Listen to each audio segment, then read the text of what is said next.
First paper of this breakout session. We're going to have a presentation from Philippe Biondi and Arnaud Ebalard from the EANES Research Center. They are research engineers there, and they're going to talk about the two Scapy and IPv6 networking. So without wasting any more time, I give you Scapy. Thank you. So, hello everybody. I'm Philippe Biondi, this is Arnaud Ebalard, and we're going to speak about Scapy and IPv6 networking. So beware, the IPv6 is coming and it is not happy. In fact, the future for tomorrow is a world where everything is connected. This is what we expect, and this world needs IPv6. The problem is IPv6 sometimes looks simple, but in fact it is complex. Many implementation bugs are waiting uncovered. And the best practices that we painfully accelerate for IPv4 are not there yet for IPv6. And last but not least, in the standardizer, they still have the let's make something cool and we'll secure it later mentality. To fight against this, we need testing tools to help us emerge best practices, to earn bugs, to demonstrate flaws, and to show the actual risk of some buggy implementation, bad practices, and stuff like this. So here is the outline of our presentation. I will begin by a short introduction to the network testing tools world, see a bit what the problematics are and what we can do to overcome them. Then I have a big chapter about the Scapy concept, how it works, to introduce you to Scapy. And then Arnaud will speak about the Scapy 6 extension which bring IPv6 to Scapy. And we will finish by some security filing, some fun stuff that we can demonstrate with Scapy 6. Okay, so this is an introduction about network testing tools. They all share some common parts. You always have a packet forging stuff that you will find in many tools. Some testing tools like Ping, for example, this is the first one, will use packet forging capabilities. Stuff that are used by scanning tools are shared with testing tools. Fingerprinting tools also use these capabilities, and attacking tools also use packet forging and sniffing capabilities. This is a way to try to have a taxonomy on this. We have many networking tools, this one, and they all share the same problems. The first one is most of the tools won't be able to forward exactly what you want. First, most of them only support TCP/IP protocol suite, and most of them are command line tools, and this means it's very, very hard to build exactly one packet, and it's even more harder to build a set of packets to achieve a test. This is why popular tools, the more easy to use templates or scenery with few fields to fill to get a working packet or set of packets. But this means that you will never do something the author did not imagine. So in fact, you often need to write a new tool for yourself if you have special needs. The problem is that building a single working packet from scratch with C, even with good libraries, will take an average of 60 lines of C code. So when you have a special needs but not a lot of time, well, you forget about it. So that's bad. And that's not because you have two tools that implement given techniques, that you can mix them to have a new resulting technique. For example, if you have an hard cache poisoning tool and you have a double.1 queue encapsulation tool, that does not mean you have an hard cache poisoning with double.1 queue encapsulation. So again, you have two tools that implement each one a technique, and if you want to combine them, you need to write a new tool. If you don't have time, you don't do it because it takes a lot of time. As an example, if you know one tool that can do one of those simple things, just tell me. Do you have any idea of something that can do padding? Something that can set a more fragment flag on an IP protocol scan? Well, if you think about it, you know many stuff that can do IP protocol scan, but none that can set this flag. It's so easy, but nobody thought about it, and you can't do it because the author did not imagine it. Another big problem in many tools is the problem of decoding or interpreting. Decoding is, for example, saying I received a reset packet from port 80. Interpreting is saying that since you received a reset packet from port 80, this means that the port 80 is closed. And this is interpreting. The problem is machines are good at decoding and can help human beings, but interpreting is not for machines. This is the domain reserved to human beings. But a few tools try to interpret the result to be more user-friendly, and they can't be right. They work only on specific situations. They have a very basic logic and reasoning. They are not artificial intelligence tools, and so they are limited to what the programmer expected to receive. This means that when you have unexpected things, they keep being unnoticed. And as security is about noticing unexpected things, this is not true. So here is an example of a very well-known scanner. It says that port 79 is filtered and port 113 is closed. So what can we assume? This port is filtered and this is closed. So which one is wrong? Any idea? Well, in fact, both are wrong. This was wrong because, in fact, on this one I received an host unreachable error, which should mean that the firewall wanted the packet to go through it, but there was no host behind it to answer the ARP request, so he sent an host unreachable response. Nmap is reporting it to be filtered, but in fact, it really goes through the firewall, but it only means there was no host behind it. And in the second case, it says the port 113 is closed on this machine, but this is not the case. In fact, the port is actually open, but the router before it spoofed a TCP reset.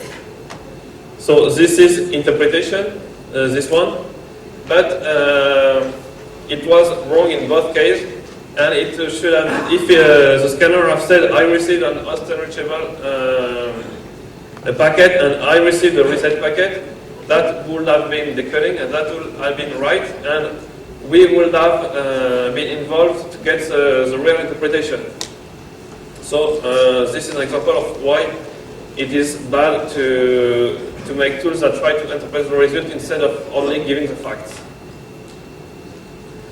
Another problem is tools that only partially decode what they receive. So they show only what the programmer expected to be useful, and this is a kind of interpretation, choosing what's important and what is not.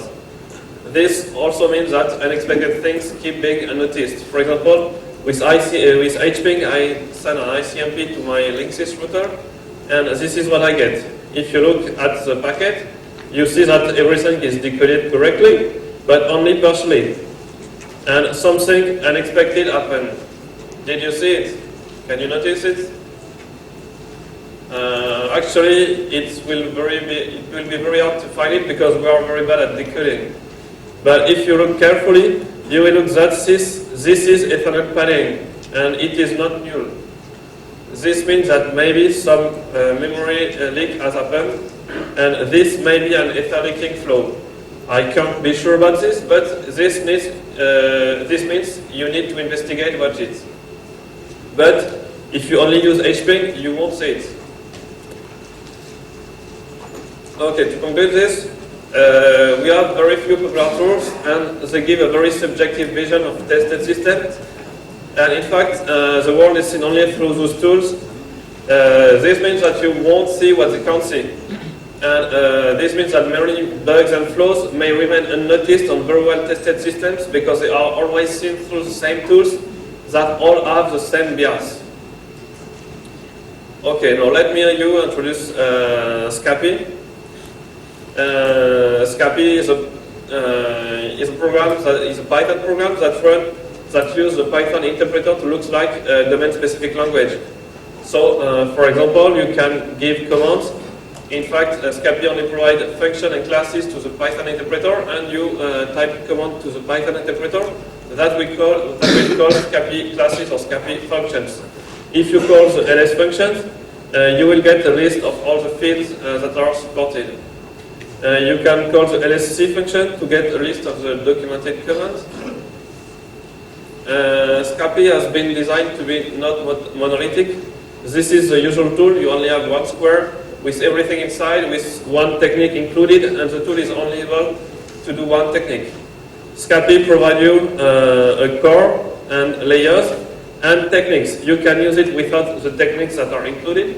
You can use it with your own techniques. This is what is the normal use. But you have also techniques that are already implemented, so that you can use it without rebuilding them from scratch each time. So the core is responsible for packet assembly mechanisms, interaction with kernel, packet disassembly, etc.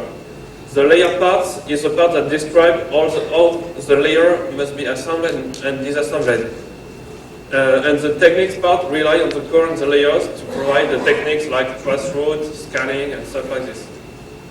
This means that when the core improves, all the existing layers take advantage of it. And when a new layer is added, then it immediately benefits from the core. This means that in very few lines you can describe a layer, and it is ready to be assembled, disassembled, sent on the network, and stuff like this. The design of a packet is done to be very fast. So each packet is built layer by layer. For example, you will take an Ethernet layer and you will stack it upon an IP layer, etc. And once you have instantiated a layer, you can manipulate it. For example, in this one, I will instantiate an IP layer with a destination to target.com with a special IP ID. And then I put it into a variable named A. Then I can change afterwards the TTL of my IP packet just by setting this attribute to 12, for example. I can instantiate a TCP layer to many destination ports. This is a special case.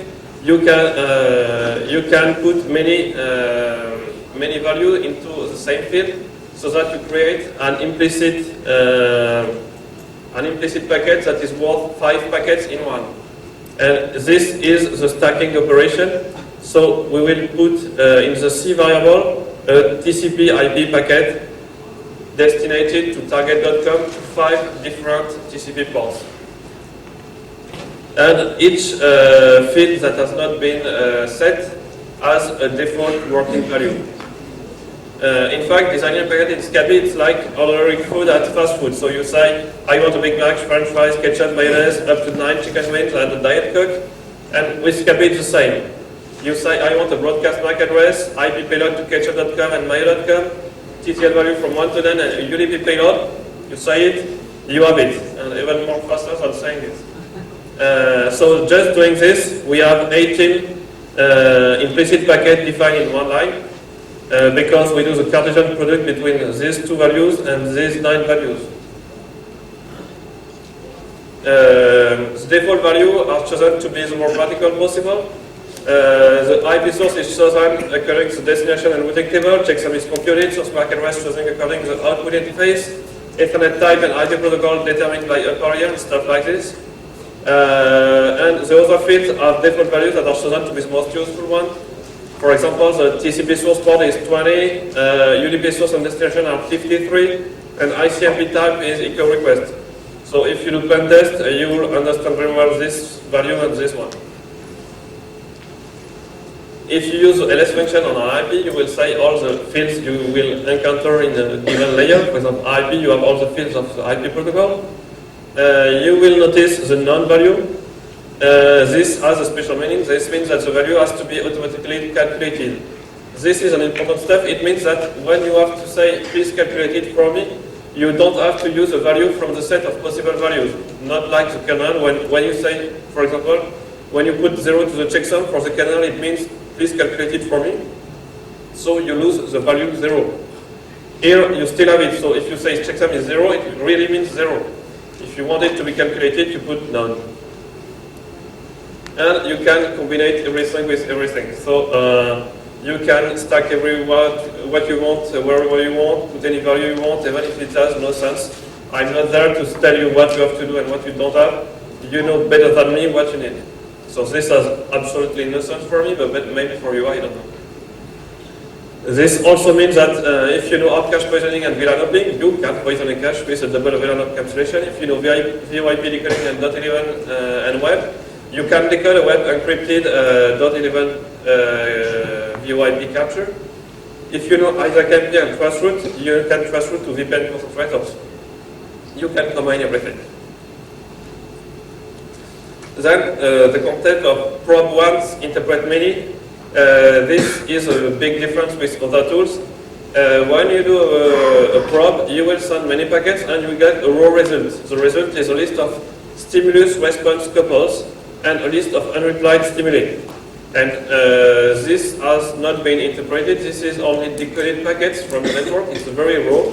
And then, when you have it, you can interpret it or represent it the way you want and do it again and again without needing a new probe, so that you can refine an interpretation without probing again and again. For example, if you do a TCP scan, you have a TCP reset packet saying the port is closed, and you say, oh, maybe it's not it, but the router behind it that sent it. You can check the TTL without doing a new probe. So this is a figure of how it works. You build an implicit packet that's worth many packets. For example, for a scan, you give it to the function that will make a list of it, send all the stimuli, get some responses. It will match the stimuli received with the response received with the stimuli you send. And when you find a match, you make a couple, and at the end it returns you a list of couples, stimulus, response, and then it returns you a list of unanswered packets. Okay, now we'll see a quick overview. So this is a prompt. You can, doing like this, you will instantiate an IP layer with TTL set to 10. So you can look what is in the variable. This is IP, TTL is 10. Other fields that are default value are not shown, but they are still there. For example, the source is localhost. If I change the destination, you will see appear here, and you will see the source I've been changed according to my routing tables. If I delete an attribute, it will go back to the default value. So we said it was 10 and now it disappeared, and now it's 64, default value. We can stack upon a TCP layer, and we get a TCP IP packet.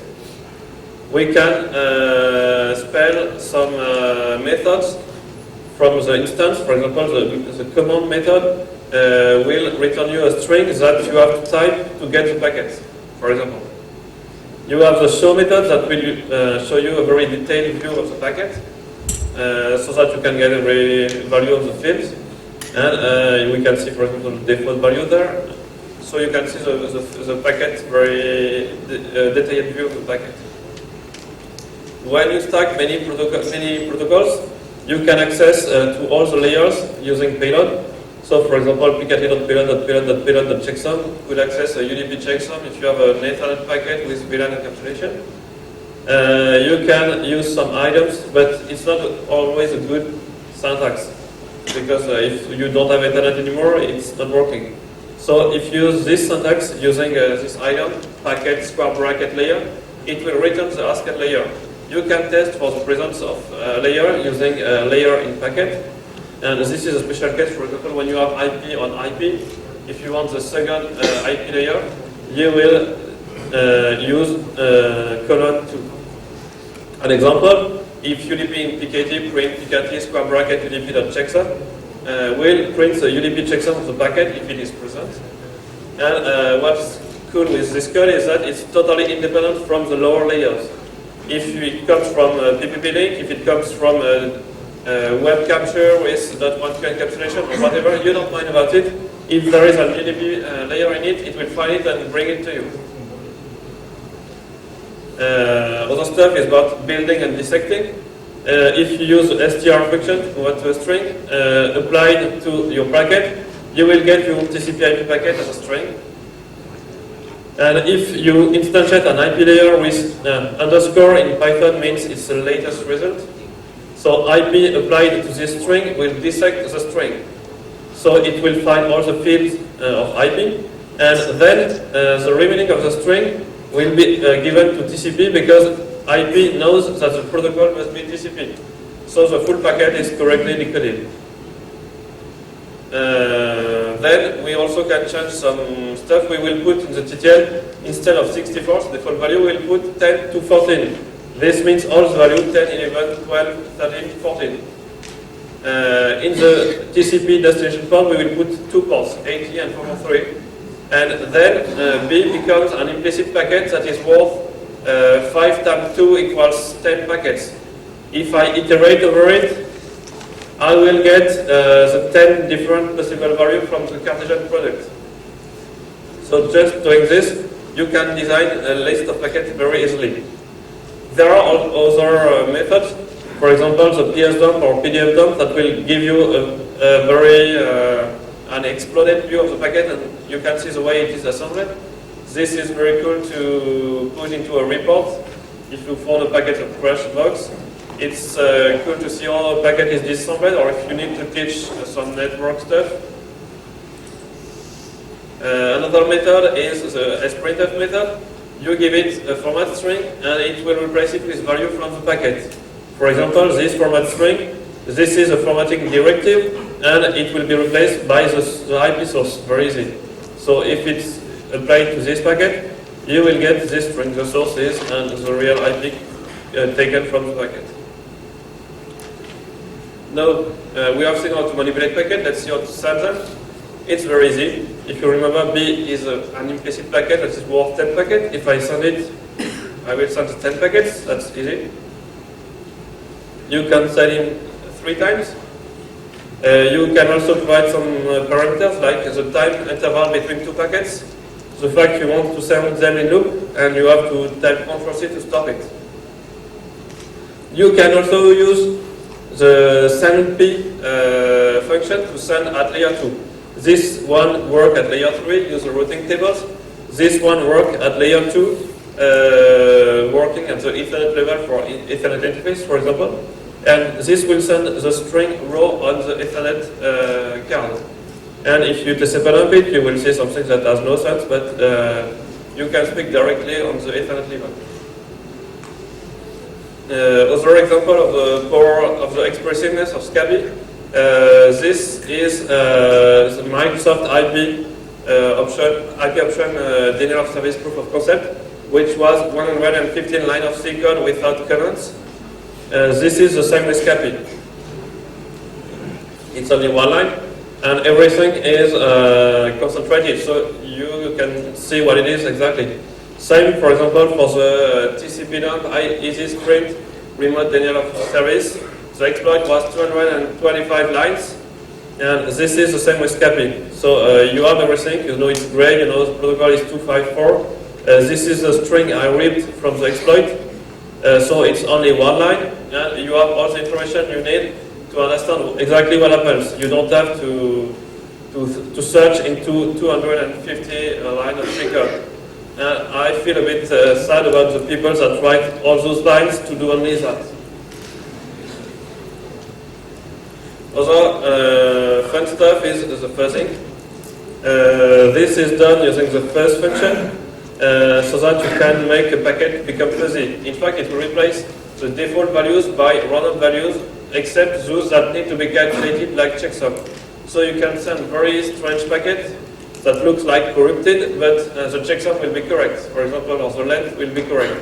If you want the length or the checksum to be incorrect, you have to force them to be random, like we did for the version. Here we forced the version should have been randomized, but we forced it to be 4. And as the contrary, we could have forced the UDP checksum to be random there, but we did not specify anything, so it will be calculated. And then you can send your packet in loop, and it will send, it will fuzz the NTP layer. We can also use fuzzing. This was constructive fuzzing, and we can also use fuzzing by iterating something. So we will either use the corrupt bytes or corrupt bits function that will be able to corrupt a given amount, a given percentage of a string, either by random bytes or by flipping bits. You can use either, for example, you capture a payload, and then you reset it many times, but corrupted. The UDP checksum will be calculated, so it will look like it is okay. Or you can use the function as a post transformation. So here we construct an NTP packet, and then we corrupt it right after building it. You can also sniff packets. So this is, I will sniff 5 packets with a BPF filter of TCP. I will get this object. This is a list that give you some statistics and that hold your 5 packets. You can also use PRM with a callback that will be applied to each packet captured, and that will print for each packet its summary. So you will get something like this, like a TCP dump. You can apply the summary function to the summary method to a list, and you will get one inside the list. You can write it to pickup file, read it, and everything is still there. We can also have some nice stuff with pre-printing. So we printed the summary, but we also can use sprintf to use our own summary. So this is what we could get, sniffing with printing exactly what we want. We can also do smarter stuff, using, for example, the signal strength of stuff. This I can demo it now. Should be. It should work. So this is, for example, what you can use with sniff and the sprintf function. So it's nothing magic. I just use the signal I get from my Etheros card and multiply it by a string, and it's only a matter of assembling the stuff correctly. I can also, from a list, get all the conversation between layers. So if I do, I'll read some stuff. And this is the conversations I've seen in the first 100 packet of my capture. So you see, it's very easy to do. You can use PS now to get a PS or a PDF. Each page is a packet, and you can manipulate it like a list. This one I will be very fast. You can also use the make table function that will transform your list into a table, a two-dimensional table. You just have to provide what you want in the column header, what you want in the row headers, and what you want inside the cells. Here we want the destination of the stimulus here, the destination port of the stimulus here, and this from the response inside the cells. So we get either the TCP flag if it's TCP, or the ICMP type if it's ICMP. So you see in 2 lines we have a better scanner than Nmap that is more precise. This is all to send and receive. So we've seen it's a SR1 function that will give you the first answer to your stimulus. So if this is a ping, we get the echo reply. You see there is a padding, we don't miss it. And if you compare to HPing where we missed the padding, here we can see there is data leaking and we can investigate it. Other nice stuff is about the plotting stuff. I will try to gather many IPIE from a target and then plot them. And if there are many boxes behind it and the IPIE is incremental, I will be able to count it very easily. So this was Yahoo.fr, 6 machines. Here are some more that I got. Apple is very funny as usual. Google randomized, kernel 0. Microsoft, there are only 1 machine because it depends on the way they do their load balancing. And this is Yahoo.fr, I think it's 2 or 3 months later, 8 machines. So they brought 2 machines. We can do also traffic estimation if we have only 1 machine, and we can isolate 1 machine. So using the diff plot, you will have an estimation of the traffic of the packet sent by the IP stack. We can also try to do a round trip time estimation at just doing this. This will send many a partial trace route, so we TTL from 5 to 10, and at different intervals because it loops. And then we plot it with a multiplot, and we will get, I don't know if it's very visible, but each line is the RTT evolution of a router, and you can see the RTT. We can do many stuff, just need imagination. So now, high-level comments. All this stuff is what you can do by yourself.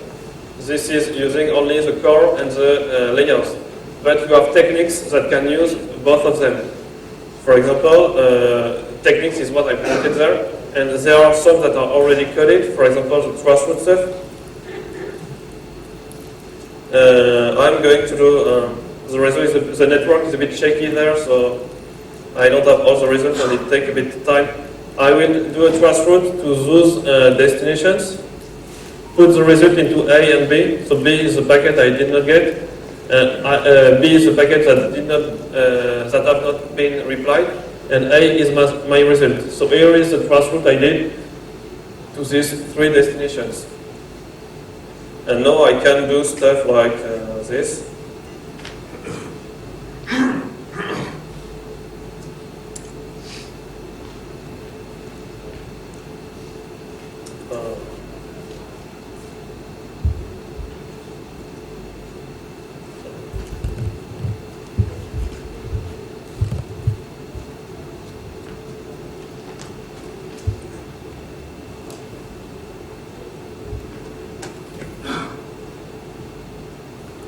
Okay, so we will try to do a graphical trace route of this, and we will get autonomous system clustering.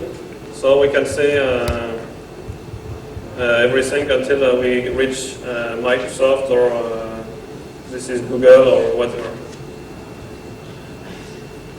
What we can do is also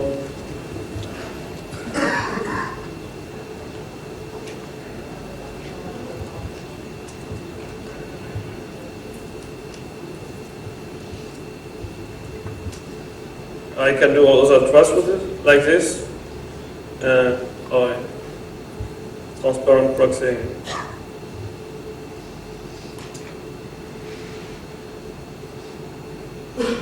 Okay, and this is a trace route, this is another one.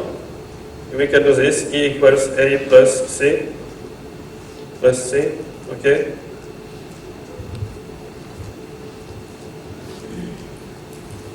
And we have the 3 trace routes like this in parallel. Okay, so high-level commands.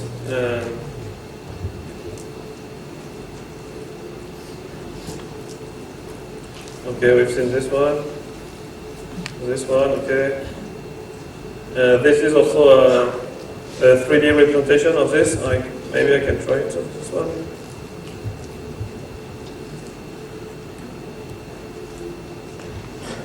Okay.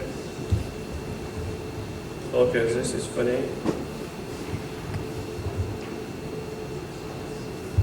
And this with the trace route with you have the IP there. Okay, this was just for fun.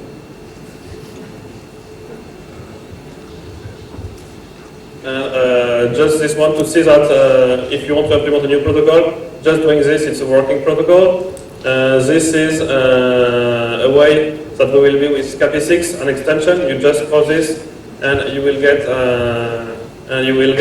working standalone stuff with your stuff and using Scapy. And this is a standalone program. It's only 5 lines. It's a working ARP program. And also ARP monitor, only 8 lines. You see, it's very fast to do stuff with Scapy. No, Arnaud. Hi everybody, I'm operated, so I will try to be quite quick. After the presentation of Scapy capabilities, I will try to cover the Scapy 6 extension that extends these capabilities to the IPv6 battlefield. So the main idea will be a quick presentation of the IPv6 protocol against IPv4, and then we'll see the capabilities to conclude on a quick example about extension headers. Okay, there are two main kind of differences between IPv6 and IPv4, structural differences and functional differences. About structural differences, the format of the header has been modified in order to simplify the processing, so basically there are less fields in the packet. The version field is 6, traffic class is the equivalent of diff serves elements in IP, flow label is not used, the payload length provides the length of the IP packet. One interesting field is the next header. It seems to provide the equivalent of the protocol field on IPv4, but there is also another meaning. In fact, it's not always the upper layer that is given here, but it can be some extension because the IP option have been removed from the main layer of header of IPv6. We'll see that in the next slide. The up limit is the equivalent of the details, there is no difference. And then you have the two addresses, so the source and the destination addresses on 128 bits. What I said about extensions, the main idea of extension is to remove from the main header to simplify processing the options that were there for IPv4. So the extension will allow the packets to be handled in a different manner on host in the path to the destination or at the destination. Basically, the next header provides the upper layer. That's the case for the first packet. That's the case also for the second packet, so ICMPv6 or TCP. In the third packet, you get ESP, so the ending of the packet is modified at the destination. The ESP header, this is for IPsec processing, encryption of the packet, and then followed by data. So you see the chaining mechanism that is used under IPv6. And then you have another kind of header, routing header, that we'll see at the end. It modifies the handling of the packet in the routing infrastructure. Here is a fragment header, because you probably seen that on the previous field, on the previous slide. Fragmentation is no more done in IPv6 main header, but in extension header. Okay, that was all for structural differences. There are also functional differences. So basically, the idea of IPv6 is to provide auto configuration. So when you plug on an IPv6 link, where there is an IPv6 router, you will get a prefix. A prefix will be provided to you by the router through a specific mechanism. This mechanism is called neighborhood discovery. It uses ICMPv6. It has replaced IRP, so there is no more IRP on IPv6 links, and it extended it. Okay, there are, as Arnaud explained yesterday, broadcast has disappeared and it has been replaced by scoped multicast with different kind of scope. I won't enter the detail, and there is something you must keep in mind when playing with IPv6, that's the recovery of the end-to-end principle. The basic idea is to make the source and the destination have direct communication, so the protocol has been created for that. So everything is done between the source and the destination. So fragmentation, for example, is performed only by end nodes. The routers, the core routers, do no more fragmentation. The checksum are computed. The checksum computation is only performed by end nodes and at layer 4. In previous slides, there is no more checksum field in the IPv6 header. It's only in L4, UDP, TCP, and ICMPv6. And for simplifying handling in the core network, the header size is fixed at 40 bytes, the main header size of IPv6. Another point you should keep in mind, there is no more NAT in IPv6, so state has been removed from the network, so that means there is no single point of failure due to NAT. That was all for a basic IPv6 reminder. I will now speak about the Scapy 6 capabilities. The main idea is to show how Scapy 6 extends Scapy in order to have basic processing of IP packets, the neighbor discovery stuff, then we'll see the ICMPv6 support to finish with something on extension headers, so cover all the scope associated with IPv6 support. Okay, what's Scapy 6? It's a simple extension to Scapy, developed by Guillaume Valadon, a French friend of mine that works in Japan, and it works on Linux, FreeBSD, NetBSD, and Mac OS X. This is mainly developed on Linux and Mac OS X. It requires obviously a recent version of Scapy, and obviously it is free software, you can use it freely. all the remark patches and bugs you can find are welcome on the Scapy mailing list. We are here to improve it, so no problem, you can send that. Okay, so the main idea of Scapy 6 extension is to provide a support that will be natural to use for the people who know how to use Scapy and who know IPv6. So basically, you launch the extension, it will automatically launch Scapy behind, and the IPv6 extension is enabled, as it said here.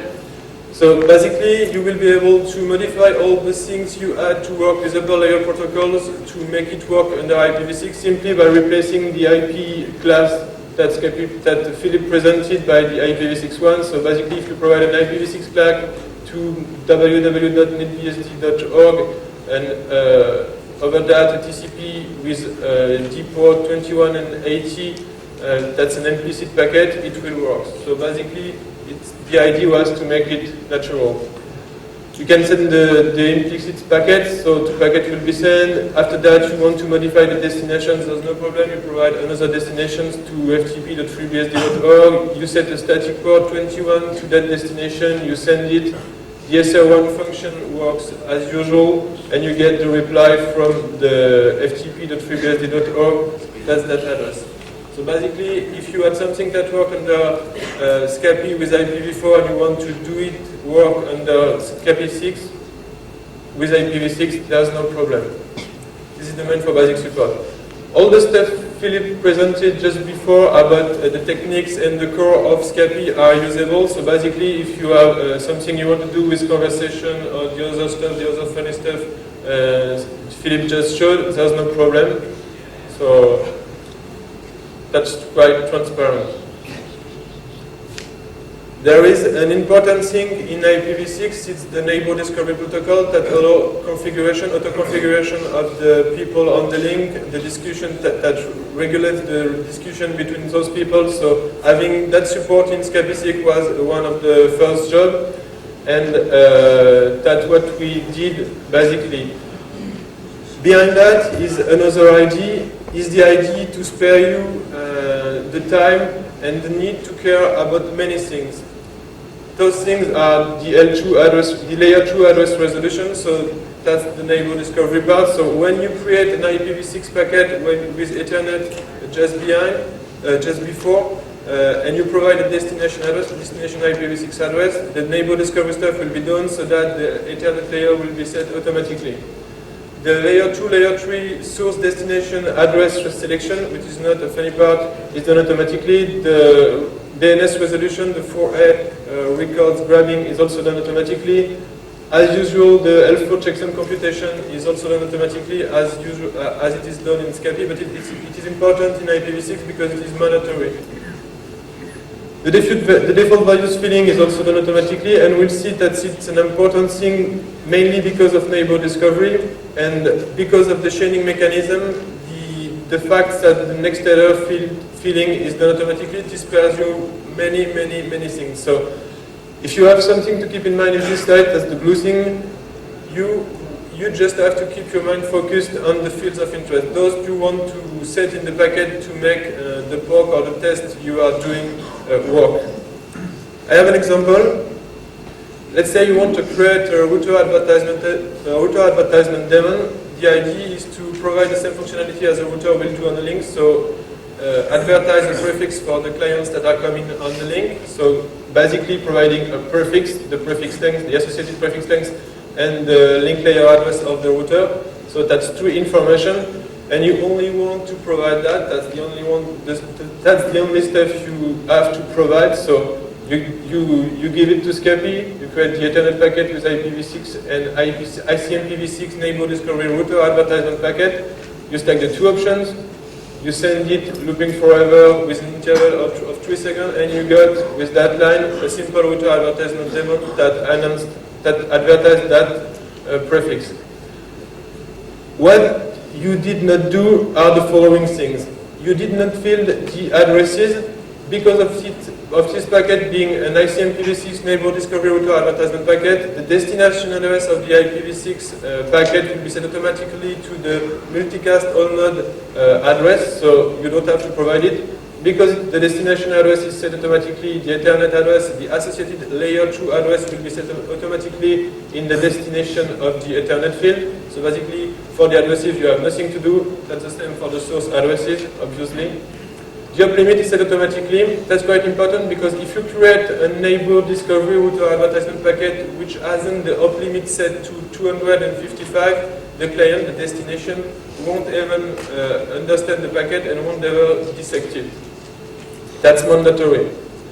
The next set of fields, as I said, are set automatically. You don't have to bother, you don't have to know the specific values. So for IPv6, it's 58, so the next header will be set automatically. The flags in the router advertisement stuff are also set automatically, checksum, length fields, and so on. Length fields, even if you provide many options behind that, the length fields are set automatically. So basically, you just have to provide the value of interest for you and everything, the default value and the automatic computation are done quite well. Okay, so 2 minutes, okay. There is another example. If you want to play with neighbor information query, that's possible. So in one line, you can ask all those addresses what their name is without even asking a DNS. So that's implemented in Scapy6. Here are two root DNS servers, ftp.freebsd.org. So in one line, you have quite some expressivity. So that's easy to use. It works with multicast. As I said, multicast is of EVUs in IPv6. So the previous example on local link, here are 4 BSD machines that answer to that query and reply. I provide also another example, the router advertisement demon killer. Here you will set the router lifetime to 0 for the clients of the node. So basically you will remove their default route with only one line.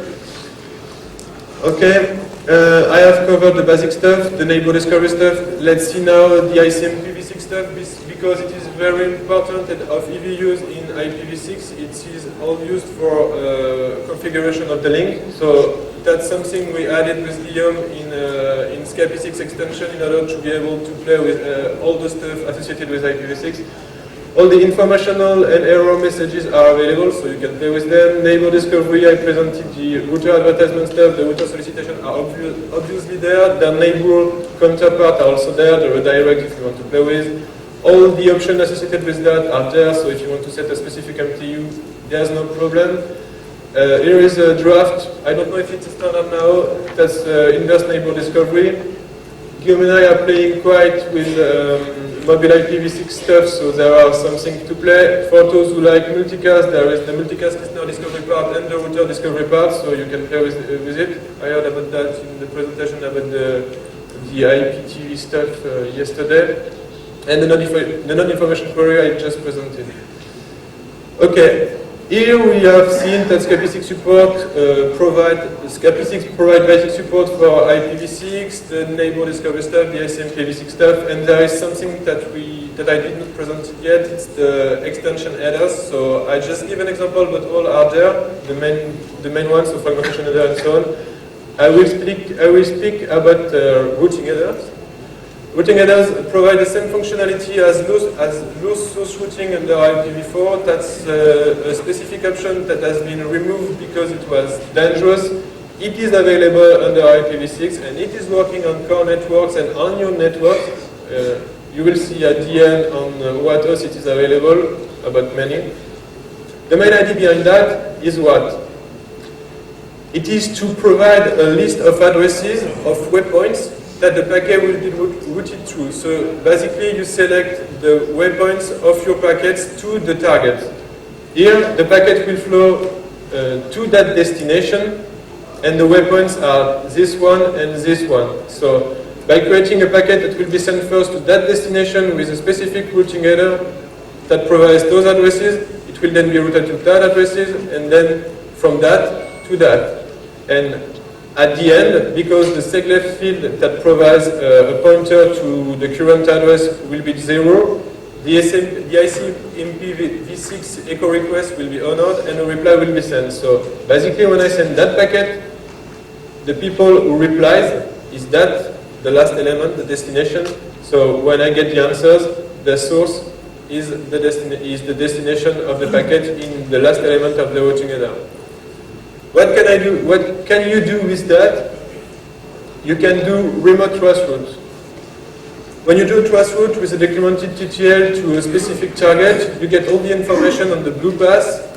But if you add a routing header in that stuff, you can provide a waypoint, and all the packet will be sent to the waypoint that will send them to the target. So basically, what you have there is all the information on the people that are there. So if you are in France, here it's Japan, is the United States, you will have all the vision of the people from Japan to the United States, to the American target. So all the routers that are on the path. So that's fine for discovery of the network just before the waypoint.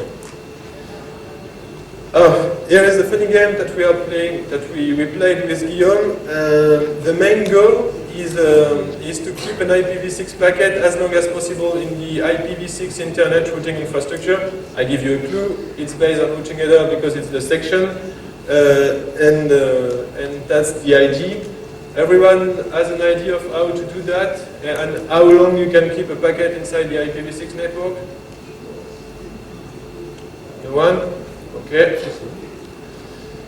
In fact, you start by finding two routers that have quite a big round trip time between them, let's say 100, 200, 300 milliseconds between them. They are one hop away, so that's our two addresses. Then you create a simple packet, Scapy 6, including a routing header, and the addresses field is quite particular because it has ADDR1, ADDR2, ADDR1, ADDR2, ADDR1, ADDR2, and so on. So basically what will happen when the packet will be sent, it will go to the ADDR1, which will send it to ADDR2, which will send it to ADDR1, and when the seglef field will be null, the ICMPv6 echo request element will be honored. So basically, the answer will be sent. Any idea of how long you can keep the packet in the network with that? That's the record I have there. 32 seconds. The packets will remain in the network during 32 seconds before you get an answer. Okay, that's funny. But there is also some security impact. In fact, it's an amplification effect. Simply because if you have 100 kilobytes per second of upload bandwidth and you send such packet and you have the 32 second storage between the two routers, you will be able to create a 1.6 megabytes per second of traffic between the two routers in both directions. So basically, you will not kill the link, but diminish the bandwidth. Okay, what I said is that the support of routing header was removed from IPv4, or at least there was something to prevent it. Regarding IPv6 host and operating system available today, this is not the case. What provides that table? In fact, all the major operating systems are there. Here we are in host mode, so basically when you are not routing packet, and here we are in neutral mode, so we route packet. In that case, all the IPv6 routing header are routed, so it is supported by everyone, and the packets, including IPv6 routing header, are forwarded. In host mode, even if you think that would be the case, it is the case for all the BSD. So if you have a BSD host in host mode, it will, if you send it a routing header packet, it will honor it and forward it, even in host mode. Linux DOSes had quite a good compartment. I must say it is the RFC requirements. All the nodes should forward routing header. So that's not that's faulty, but the implementers do it the right way, I think. Is it firewallable on all those hosts? In fact, it's no for everyone or not reliably for the others. So basically, if you have some host that is acting as a router or that is acting as an host, that will be difficult. And for IPv4 there was sysctl or something like that that was usable to deactivate the mechanisms. For IPv6 there is not. Only syscall provides some things to deactivate it on the routers. So to give a simple conclusion of that, I will say that if you have Juniper routers, you can't do anything. It doesn't even know it is processing routing header, but it is doing it and you can't deactivate it. And if you have some OpenBSD host on DMZ accessible through IPv6, it is possible for everyone to target that host and with an IPv6 routing header and target another host in the DMZ without any problem, because you can't firewall it with the host and you can't deactivate the mechanisms on the OpenBSD. Okay. I will make that is just in 2 seconds what is in the pipe for Scapy 6 extension. There is something about Teredo that will allow to pen test or test IPv6 hosts from behind IPv6 native network. So that will be fun stuff. And there are some stuff going on about IPv2 implementation. So that's for the, if some people want to discuss that, I will be available then. And okay, that's funny stuff with 3D visualization. Philippe already talked about that a little. And as a conclusion, I will say that IPv6 is coming. There are some simple elements in the design, but there is also complicated stuff in the extension. And I didn't talk about that, but about transition mechanisms too. It's like no one learned about IPv4 problem. The sames are available, so it's a funny playground. And as a conclusion, we need tools to test stacks and products. There are quite no tools available, so Scapy 6 is one of the tools that are coming to help you play with that. If you have some question, don't hesitate.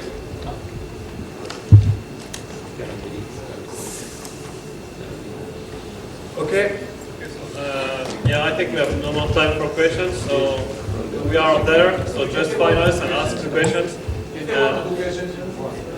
You can take one question. One question, so cool. Don't hesitate. How widespread is the use of IPv6 in Europe? In fact, I made some tests in order to know how big the IPv6 internet was, and I found in the core routers, so how can by scanning all the networks, I found something like 1,000 core routers. There are many people in Germany, many people in France. There are 50 routers, main routers, I mean core routers in the United States. There are many people in Japan, but as many as in the United States. And I think I found routers in something like 50 countries in the world, and so it is quite spreading. I think with the incoming of Vista and technologies such as Teredo, it will extend a lot the spread of IPv6. Okay. Thank you very much.